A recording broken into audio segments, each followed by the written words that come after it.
અવિરોધ વાણી પ્રમાણ. સ્યાદવાદ કોનું નામ? કોઈનોએ વિરોધ સહન ના કરી શકે એને સ્યાદવાદ કહેવાય જ કેમ? વિરોધ લાગે છે એ તો સામાનો વ્યૂ પોઈન્ટ છે.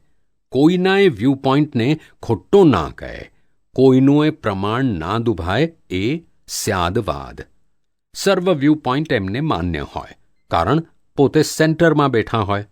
અમે સ્વાદવાદ છીએ, સેન્ટરમાં બેઠા છીએ. ભગવાને કહ્યું છે કે સામયિક, પ્રતિક્રમણ, પ્રત્યાખ્યાન જે આત્મહેતુક ક્રિયાઓ છે તે અમારી આજ્ઞા પ્રમાણે પાંસરો થઈને કરજે.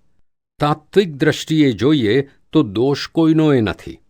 સંજોગો એવા છે તેથી પણ આ અમે કડક બોલીએ છીએ તે સામા માટે સંપૂર્ણ કરુણા હોવાથી રોગ કાઢવા બોલીએ છીએ.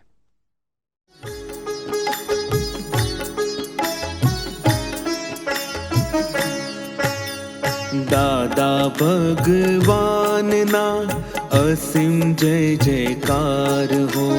દાદા ભગવાનના અસીમ જય જયકાર હો. દાદા ભગવાનના અસીમ જય જયકાર હો. દાદા ભગવાનના અસીમ જય જયકાર હો. દાદા